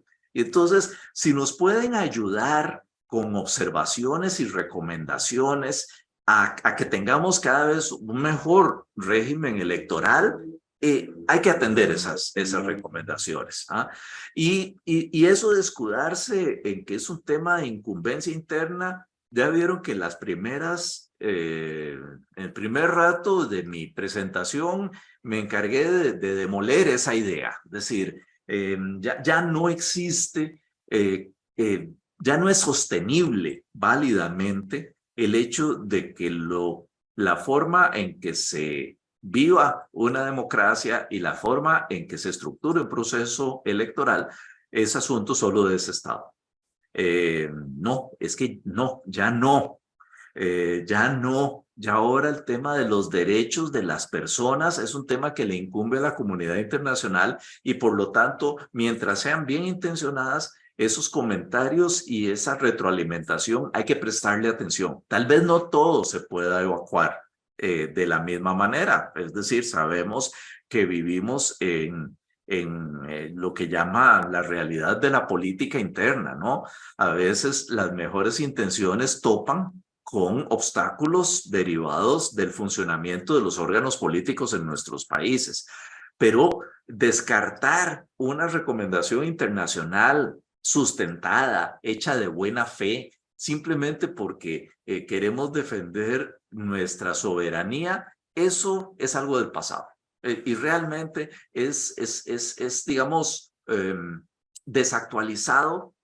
Y por esa vía, piensen ustedes, y ustedes han vivido, pues, ¿qué no han vivido ustedes en el Perú, no? Pero piensen que en general, cuando se hacen esas advertencias internacionales y no se les presta atención, las cosas luego progresivamente se deterioran cada vez más. En realidad, eso lo que va es demostrando que mientras sean hechas de buena fe y tengan un fundamento, esos criterios internacionales, esas recomendaciones internacionales deben ser más una guía de acción que una intromisión y tienen que ser percibidas de esa manera. Entonces, ahora, también, por supuesto, sabemos que hay grupos internacionales que pueden representar, digamos, los intereses de partidos políticos o de agrupaciones de partidos políticos. Bueno, todo eso hay que tomarlo con beneficio de inventario, que llamamos en derecho, es decir, hay que oírlos, pero ya sabemos que eso tiene un sesgo. No viene de un órgano jurídico autónomo, sino que viene filtrado por las preferencias políticas de un sector. Entonces hay que tener cuidado, hay que oír, hay que escuchar, pero luego hay que reflexionar si eso es pertinente y si eso tiene una intención objetiva. Entonces yo diferenciaría eso. ¿De dónde proviene la recomendación? ¿De dónde proviene el criterio? Y si es de órganos jurídicos creados por los propios estados que tienen trayectoria y se fundamentan bien, atendamos y tratemos de seguir en esa línea. Si viene de otros grupos internacionales con una agenda más, digamos, sesgada, tomémoslo a beneficio de inventario, podemos ver si algo de lo que dicen es pertinente y lo que no sea pertinente decir, bueno, entendemos que eso es una posición, digamos, que viene matizada por las preferencias de ese grupo del cual proviene la recomendación, el criterio. Y es que ustedes sabrán que en el mundo de hoy hay de todo, ¿no? Entonces, por eso yo distingo entre los órganos, digamos, jurídicos internacionales que tienen una trayectoria y que tienen una intención legítima y válida, y aquellos grupos que en realidad responden a intereses políticos o a intereses de momento y que por lo tanto pueden estar sesgados. Yo no les digo que sean malintencionados, pero pueden estar sesgados y por lo tanto hay que leerlos con el cuidado que representan. Sobre la relación entre democracia, derechos humanos y paz, bueno, en primer lugar, felicitaciones por ese aniversario tan significativo en su centro de estudios. Y vean, sí, siempre que existe una condición de conflicto interno o internacional, hay una afectación de derechos.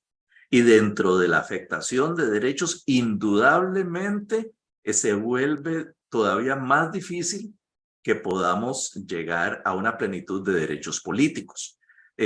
Para quienes de ustedes que se interesan en este tema, porque digamos la paz social y nacional es importante para la vigencia de derechos, les recomiendo los informes que ha preparado la Comisión Interamericana de Derechos Humanos. Hay alguna gente que ha tenido, digamos, la visión equivocada de que luchar por la seguridad es ir contra los derechos. Y la Comisión Interamericana ha dicho exactamente lo contrario. Hay que luchar por la seguridad, porque si hay una condición de inseguridad generalizada en un territorio, ahí no va a haber derechos, no va a haber forma de que esos derechos se respeten. Y si son conculcados o violados, no va a haber a quién reclamarlo. Entonces, piensen ustedes que por eso es que las condiciones de seguridad son esenciales para la vigencia de derechos. Y no les digo para la vigencia de derechos políticos, porque para saltar a un país que no sea el Perú, ni Costa Rica, el mío, fíjense ustedes en lo que ha representado para Colombia llevar adelante, digamos, ejercicios continuos electorales cuando tuvieron un conflicto de más de 50 años activo. Es decir, lo que eso representaba, se los digo yo como observador que he ido muchas veces a Colombia. Es decir, había cantidad de partes del territorio colombiano donde sencillamente no nos permitían ingresar. ¿Por qué? Porque la situación de deterioro de la seguridad o de falta de control del Estado sobre ese territorio hacía que cualquier cosa le pudiera ocurrir a cualquier persona. Entonces, imagínense conducir elecciones en ese contexto. Por eso es que cuanto más se invierta en generar condiciones de paz y de tranquilidad, más vamos a lograr, digamos, procesos electorales y vigencia de derechos políticos en mejores condiciones. Y por eso es que usted tiene razón. La invito a que tal vez considere ese como un tema de investigación, porque la verdad es que para una tesina o para algún artículo puede ser muy interesante explorarlo. Hay cantidad de declaraciones internacionales que han hecho esa relación, sobre todo en el seno de Naciones Unidas. Hay muchas declaraciones que ustedes saben que estas declaraciones no tienen el mismo valor de un tratado, pero sea como sea, van agregando a esta doctrina internacional que nos alimenta en la materia. Y evidentemente una democracia que logre asegurar condiciones mínimas de seguridad para sus habitantes es una democracia más sólida, es una democracia más válida. Lo que pasa es que hoy en día, también en los tiempos que vivimos, por eso es que hay que hablar de estas cosas y tenemos hasta que volver a traer a la escuela clásica del derecho natural. En los tiempos que vivimos, tampoco nuestros estados son plenamente responsables de crear las condiciones de seguridad en nuestras sociedades. Sabemos que existe una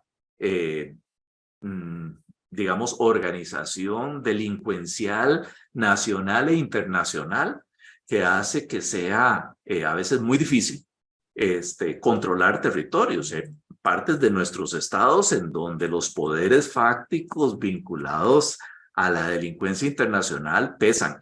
Y eso es una realidad. Y esa es una realidad de nuestros tiempos y también es una realidad que el crimen se ha internacionalizado, de modo que no depende solamente de la voluntad de un Estado. Ahí tenemos un dilema. ¿Cómo lidiar con agentes, digamos, que están interesados en crear condiciones de inseguridad sin por eso caer en la cercenación de derechos para las personas? Yo la invito a que se interese también en los materiales que CAPEL es parte del Instituto Interamericano de Derechos Humanos y tenemos materiales interesantes sobre los temas de cómo aplicar seguridad con vigencia de derechos.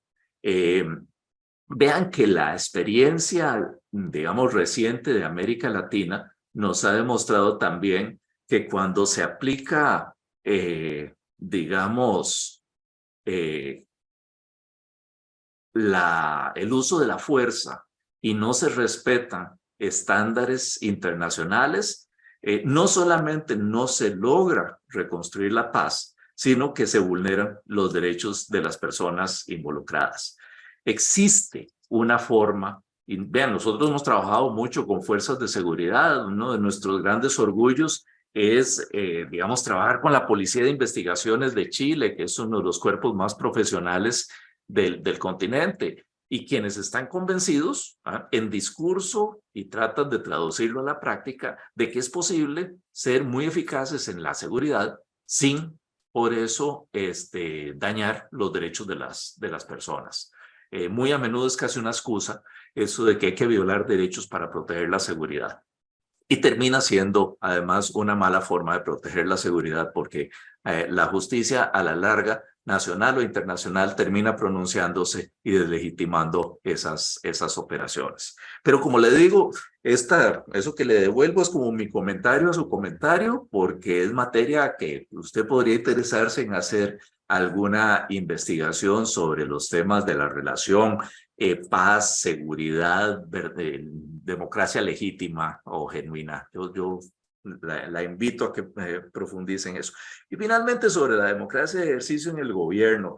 Yo llevo desde varios años diciendo en muchos lados, lo he dicho en muchas partes del mundo, lo he dicho ante muchos públicos, que como usted muy bien lo decía en su última frase, si es el pueblo el que llevó al poder a determinados representantes, estos representantes deben devolver con respeto a los derechos de las personas. En primer lugar, por legitimidad de ejercicio, como usted bien lo ponía, pero también como retribución a la confianza que esas personas tuvieron al ponerlo en esa posición. Es uno de los temas de nuestro tiempo. Le contesto porque usted misma me dijo que tal vez no iba a tener la oportunidad de responder en breves minutos, pero le voy a dar un ejemplo de lo que puede significar gobernar teniendo en cuenta la legitimidad de ejercicio, digamos, como un factor esencial. Diseñar, ejecutar y evaluar políticas públicas con un enfoque de derechos.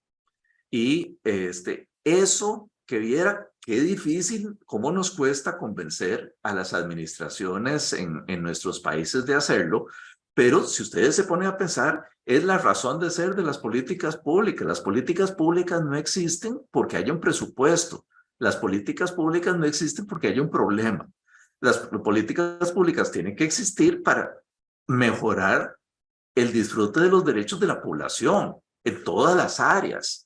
Es decir, tenemos que ver la educación como un derecho, tenemos que ver la salud como un derecho, tenemos que ver la creación de condiciones de salubridad pública como esencial para la vida y la integridad física de las personas. Eso que les estoy diciendo ahora, que parece bastante evidente, cuando ustedes van a conversar con nuestros administradores públicos, no lo hacen. Y muy a menudo lo que les interesa más es si bajo el porcentaje respecto de esta situación. ¿Y a qué nos está llevando esto? Bueno, a que si bien seguimos viviendo en democracias, la gente percibe esas democracias cada vez más distantes de sus necesidades y más distantes de sus derechos. Eso hace que nuestras democracias, nuestros gobiernos sean gobiernos que tienen una legitimidad, o, digamos, importante de origen, pero que se van desgastando, como ustedes habrán visto. Si hay un país que lo puede evidenciar es el Perú, ¿no? En donde ustedes pues han tenido, yo digo que si hay un país en donde tienen ustedes todo el derecho de pensar que quienes se involucran en política están ahí fundamentalmente por corrupción, son los peruanos y las peruanas. Caramba, es que ustedes han pasado de todo, ¿no? Y uno que ha tenido el privilegio de estar cerca del pueblo peruano, caramba, es que es impresionante las cosas que ustedes han tenido que ver, que oír, que constatar. Ustedes tienen prácticamente a todos sus expresidentes, o suicida uno, en fuga otro, que bueno, parece que ya esa situación va a cambiar, detenidos los otros. Es decir, vamos, tienen legítimamente el derecho de cuestionar la política y el ejercicio del poder. Ahora, ¿qué es para mí lo positivo en esa situación, digamos, lamentable que ha vivido el Perú? Bueno, que han logrado salir democráticamente de esas situaciones. A mí lo que más me duele es el hecho de tantas oportunidades perdidas en precisamente profundizar en la legitimidad de ejercicio. En lugar de otras metas, ¿no?, más a corto plazo, más egoístas, más sucias, ¿por qué no instalarse con una verdadera agenda de avance de derechos?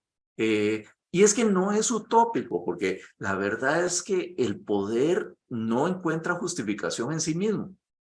El poder se ejerce para llegar a una ruta y ojalá a una meta distinta. Y cuando perdemos eso de vista es cuando nos volvemos cínicos, cuando se ejerce el poder por el poder mismo, y a partir de ahí, por supuesto, ya no importa ni los derechos de los demás, ni las reglas del juego, ni si la democracia la vaciamos de contenido y la convertimos solamente en un ritual electoral. Pero no solo es posible avanzar hacia una legitimidad de ejercicio, sino que es necesario.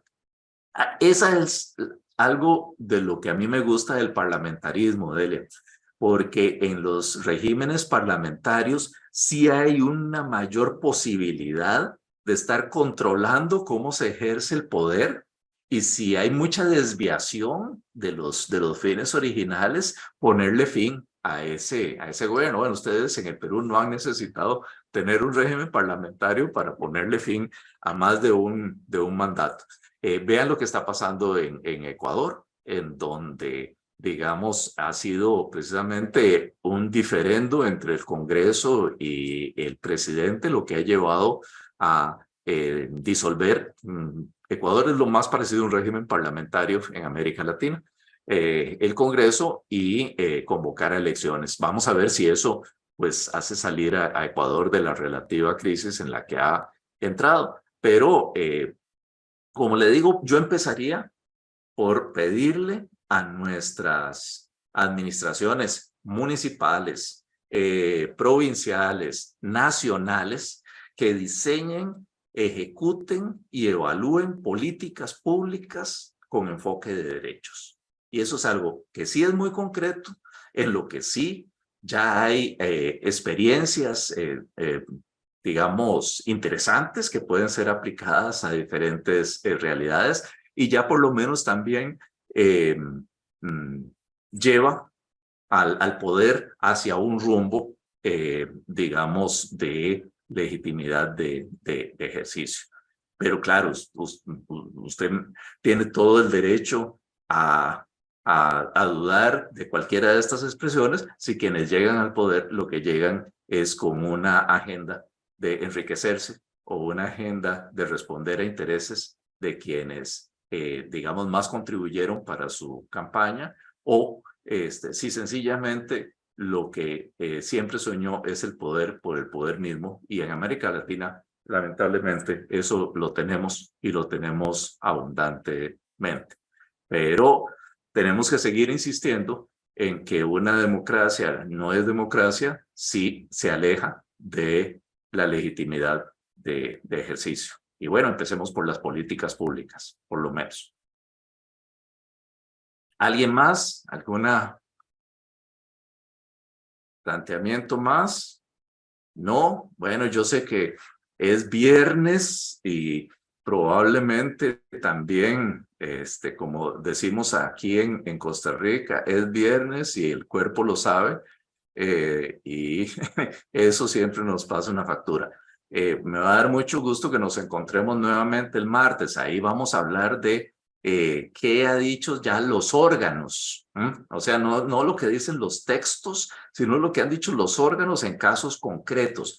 Y van a ver ustedes la cantidad de cosas interesantes que salen en esta materia, y eso pues nos va a dejar en buenas condiciones para que hablemos de integridad electoral ya el próximo miércoles. Entonces, muchas gracias por la atención y muchas gracias a los amigos de la escuela por facilitar la sesión.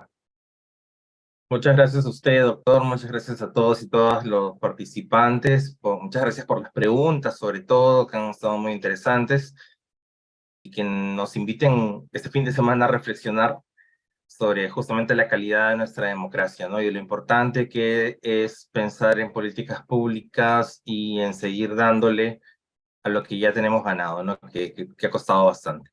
Muchas gracias, doctor Thompson. Nos vemos el día martes a las 6 de la tarde. Saludos cordiales. Perfecto, muy Y bien. cualquier consulta, no olviden hacerla por medio del aula virtual. Saludos. Muy bien. Hasta luego, doctor. Hasta luego. Gracias. Buenas noches.